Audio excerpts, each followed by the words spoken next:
नमस्कार व्यूअर्स, मैं हूं अमीश देवगन और आप देख रहे हैं सीएनबीसी आवाज पे टक्कर, क्योंकि रात के बज चुके हैं 9 और टक्कर को लेकर मैं हाजिर हूं। सीएनबीसी आवाज पर टक्कर में आज बात होगी बिहार में जातीय सर्वेक्षण की रिपोर्ट आने के बाद देश की सियासत में तूफान सा मच गया है। सियासी दल अपने अपने तरीके से इसका विश्लेषण कर रहे हैं, जाति के आंकड़ों के फायदे गिना रहे हैं, लेकिन आज प्रधानमंत्री मोदी ने गरीब को ही सबसे बड़ी जाति बताकर नेहले पे दैला मार दिया है। प्रधानमंत्री मोदी ने पूर्व प्रधानमंत्री डॉक्टर मनमोहन सिंह का वो बयान भी याद दिलाया जिसमें उन्होंने संसाधनों पर पहला हक अल्पसंख्यकों का बताया था। प्रधानमंत्री मोदी ने कांग्रेस पर बड़ा प्रहार करते हुए कहा कि कांग्रेस हिंदुओं को बांटकर भारत को तबाह करना चाहती है। लेकिन बड़ा सवाल यह है कि क्या बिहार के जातिगत सर्वे का असर 2024 के लोकसभा इलेक्शन पर पड़ जाएगा? आज सीएनबीसी आवाज पर इसी मुद्दे पर होगी जोरदार टक्कर। सियासी लड़ाई जात पर आई, आज की टक्कर इसी पर व्यूअर्स।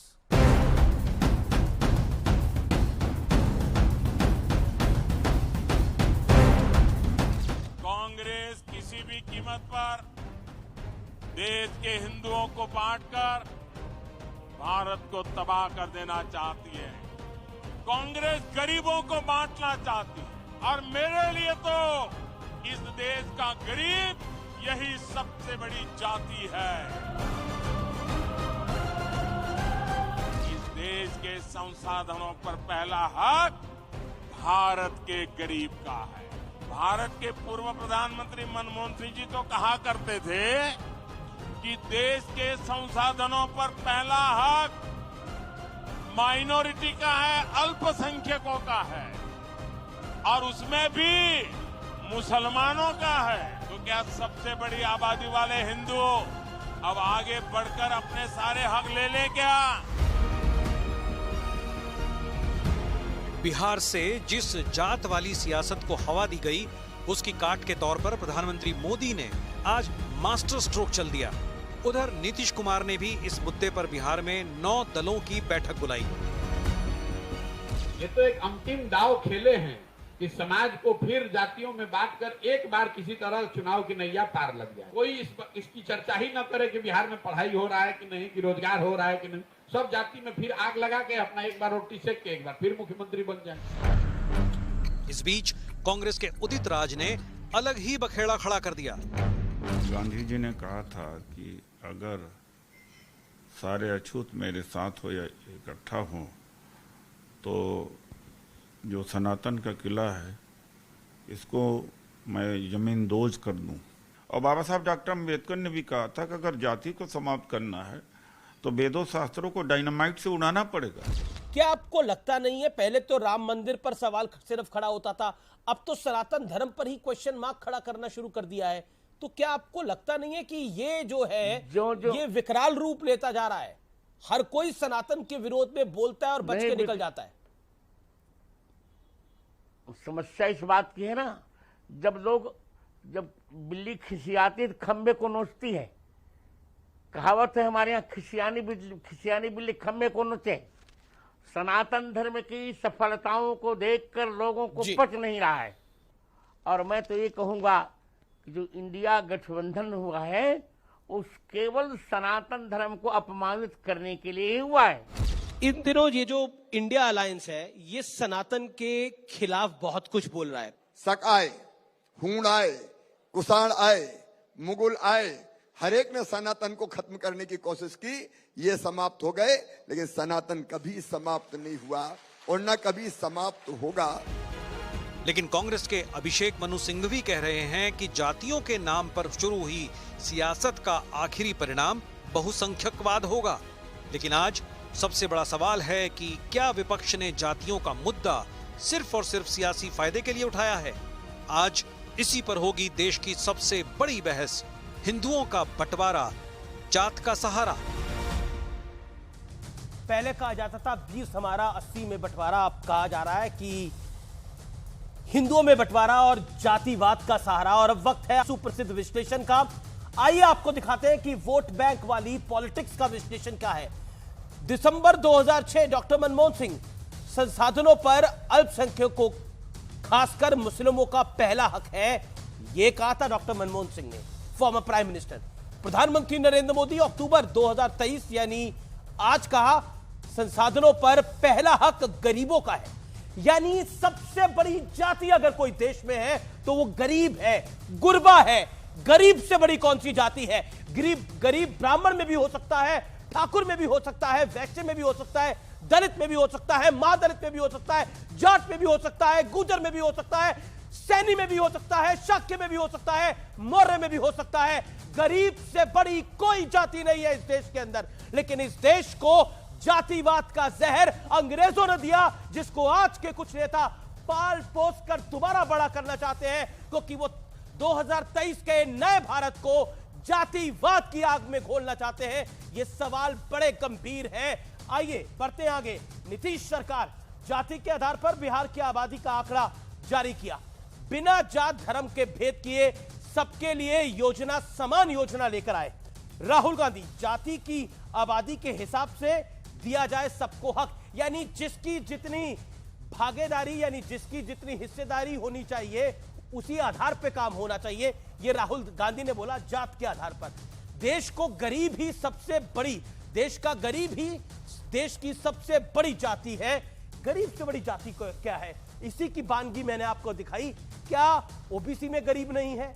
क्या शेड्यूल कास्ट, शेड्यूल ट्राइब में गरीब नहीं है? क्या अपर कास्ट में गरीब नहीं है? ब्राह्मण, ठाकुर में गरीब नहीं है? सब में गरीब है। गरीब से बड़ी जाति कौन सी है? बढ़ता हूं मैं आगे। INDI यानी इंडिया अलायंस, पूरे देश में जाति के आधार पर जनगणना की जाए। विपक्ष देश को जाति में बांटना चाहता है। प्रधानमंत्री मोदी, बड़ा सवाल, गरीब को सबसे बड़ी जाति बताकर प्रधानमंत्री मोदी ने नेहले पे दैला मार दिया है। मेरे साथ बात करने के लिए कौन कौन इस समय जुड़ रहा है, आइए आपको परिचय करा देते हैं। मेरे साथ प्रोफेसर संगीत रागी हैं, उनका अभिनंदन है, राजनीतिक विश्लेषक हैं। मेरे साथ भारतीय जनता पार्टी से प्रवक्ता हैं भीम सिंह, उनका अभिनंदन है, वरिष्ठ नेता है बीजेपी बिहार के। मेरे साथ AK वाजपेयी हैं LJP रामविलास के। मेरे साथ असीम वकार है, प्रवक्ता AIMIM के, उनका अभिनंदन है। धर्मवीर चौधरी राजनीतिक विश्लेषक जुड़ेंगे और CPI से विवेक श्रीवास्तव है। विवेक जी, शुरुआत आपसे करता हूं प्रधानमंत्री मोदी जी की का बयान। विवेक जी नहीं, एक इसको करेक्ट करिए, CPI से नहीं, मैं एक वामपंथी विचारक जी, वामपंथी विचारक है। इसको करेक्ट करिए। जी, मेरा सवाल बड़ा सीधा है। क्या गरीब को सबसे बड़ी जाति बताकर प्रधानमंत्री ने एक मैसेज दिया है कि गरीब से बड़ी जाति कौन सी है? गरीब तो श्रीवास्तव में भी हो सकता है, गरीब तो OBC में भी हो सकता है। जी, बहुत सही बात है और बिल्कुल ठीक बात है, लेकिन सिर्फ कहने से थोड़ी ना होता है। वामपंथी सोच के नारे लगा लेने से प्रधानमंत्री वामपंथी नहीं हो जाएंगे। प्रधानमंत्री तो कैपिटलिज्म में विश्वास करते हैं, पूंजीवाद में विश्वास करते हैं, अमेरिकी कंपनियों को यहां पे लाते हैं, देश में मेड इन इंडिया कह के जमीनें यहां के आवंटन कर रहे हैं, सब कुछ प्राइवेटाइज हो रहा है, ठेकेदारी प्रथा है, लेबर कोड हटाए गए हैं। आज एक गरीब मजदूर के खिलाफ एट्रोसिटी हो जाती है, कोर्ट में लड़ना मुश्किल हो गया है। ये ग्राउंड सच्चाइयां है ना, तो कह देने से गरीबों के लिए होना चाहिए, थोड़ी ना गरीबों के लिए होगा। आपने क्यों मॉडिफाई किया लेबर कोड्स को? किसानों के खिलाफ जाकर के आप अडानी वगैरह जैसे पूंजीपतियों को क्यों लेकर के आए थे और बाद में माफी मांगी आपने उन कानूनों के प्रति? ना किसानों के आप साथ हैं, ना गरीबों के साथ हैं, ना आप सिर्फ पूंजीपतियों के साथ हैं। और सिर्फ अगर जातियों के आधार पे जस्टिस मांगने लगा INDIA तो आपके पेट में दर्द हो गया साहब। आप ब्राह्मणवादी सोच को बढ़ावा देना चाहते हैं, रूढ़िवादी सोच है आपकी, प्रोग्रेसिव आप है नहीं, साइंटिफिक टेम्पर आप लाना नहीं चाहते देश के अंदर। विवेक जी, विवेक जी, आपने लगभग 1 मिनट अपनी बात को रखा। 1 सेकंड विवेक, आप कह रहे हैं कि आप कह रहे हैं गरीब को जाति बताना रूढ़िवादी सोच है, और नई सोच यह है कि देश को जो अंग्रेजों ने जातियों में बांटा, या फिर 200 साल 300 साल पहले देश जातियों में बटा हुआ था, उस जाति वाली प्रथा को वापस जिंदा करने का प्रयास करना रूढ़िवादी सोच नहीं है, वो नई सोच है। नहीं, 2023 में आप इस देश के युवा और युवती से उसकी जात पूछ रहे हैं, कौन जातवा? जी नहीं पूछ रहे हैं तो बोल देना बीजेपी के रिजर्वेशन के खिलाफ है, बोलेंगे प्रधानमंत्री। बोल दे OBC का रिजर्वेशन गलत है, बोल दे मंडल कमीशन की रिपोर्ट गलत है, बोल दे SC ST को जो रिजर्वेशन दिया जा रहा है वो गलत है। कौन सी माइनॉरिटीज की बात आप कर रहे हैं कि प्रधानमंत्री डॉक्टर मनमोहन सिंह ने कहा क्या कोई रिजर्वेशन मुसलमानों को या कोई financial benefit out of the way जाकर के हमने इतने ज्यादा दिए भी हैं? ये तो सिर्फ एक कहानी की बात है। देखिए, कंडीशन सबकी बुरी है, चाहे माइनॉरिटीज हो, चाहे दलित्स हो, चाहे बैकवर्ड्स हो, चाहे महिलाएं हो, और सबके लिए काम करेंगे तब इंडिया सुपर पावर बनेगा। नहीं, इसमें भड़कने की जरूरत नहीं है ठीक भारतीय ठीक है, जनता ओके, पार्टी को। एक के बाद पे ही हाँ। प्रधानमंत्री ने आज एक बात बोली कि संसाधनों पर अल्पसंख्यकों का, खासकर मुसलमानों का पहला हक, जो डॉक्टर मनमोहन सिंह ने कहा था, प्रधानमंत्री ने बोला कि संसाधनों पर पहला हक जो है वो गरीब का होना चाहिए, और इस बात से मुझे नहीं लगता कोई डिसएग्री करेगा। लेकिन क्या आपको लगता है ये जातिगत जनगणना भारतीय जनता पार्टी और एनडीए को खास तौर पर थोड़ा परेशान कर रही है पॉलिटिकली? नहीं, किसी तरीके से कोई परेशानी का सबब पैदा ही नहीं होता। देखिए, हम लोग भली बात ही समझते हैं, बिहार के जो नीतीश बाबू हैं और लालू प्रसाद यादव को भली अच्छी तरीके से जानते हैं। ये समाजवादी के नाम पे समाजवादी का कंबल ओढ़े रहते हैं, लेकिन अब बिल्कुल उतार के फेंक दिया इन लोगों ने। मैं एक बात पूछता हूँ, ये जो आंकड़े लेके आए हैं बाहर, ये 32 साल हो गए इनको रास्ते करते हुए। लालू यादव 15 साल थे, उसके बाद 18 साल से नीतीश बाबू बैठे हैं। इन्होंने 2007 में भी अपना राजनीतिक हित संवारने के लिए इस तरह का काम किया था, और इन्होंने क्या किया था, दलित और महादलित बना दिया था। क्या कर दिया उसके लिए? 2007 और 2023 16 साल हो गए। क्या स्कीम ले आई? आपकी पार्टी खिलाफ है उसके? उनका स्टेट नहीं, खिलाफ की बात नहीं, मैं खिलाफ नहीं हूं, खिलाफ है महादलित के। आप बोलिए ना, स्टेटमेंट दीजिए। आपकी पार्टी ने सबके साथ सत्ता भोगी है, आपकी पार्टी ने सबके साथ सत्ता भोगी है। एक बात पे मेक हिज पॉइंट, आपके बीच में वो नहीं बोले, आप उनके बीच में ना बोले, अच्छी चर्चा हो जाएगी। 40 सेकंड ही बोल रहे हैं वो अपनी, एक ही बात पे। खिलाफ नहीं है, हम सिर्फ ये कह रहे हैं कि नीतीश बाबू की क्रेडिबिलिटी क्या है, उनकी नीयत क्या है, क्या समाज के हर निचले तबके को उठाने की या बराबर करने की नीयत है? जवाब है बिल्कुल नहीं है।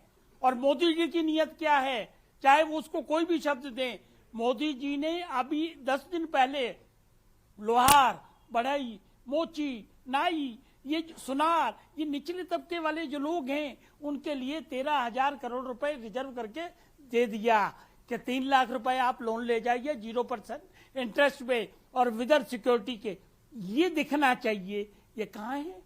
आज भी बिहार बीमारू राज्य है कि नहीं है? ये नीतीश बाबू खुद कहते हैं। आज भी बिहार के स्टेटस, स्पेशल स्टेटस का वो दर्जा मांगते हैं कि नहीं मांगते? 32 साल बाद जब चुनाव दहलीज पे हैं और उनकी कुर्सी खिसक रही है, उनकी पार्टी खत्म हो रही है, तो एक नया सा ड्रामा करके, ढकोसला करके एक बंदर लेके आ जाओ। ये जनता अप्रिशिएट बिल्कुल नहीं करेगी।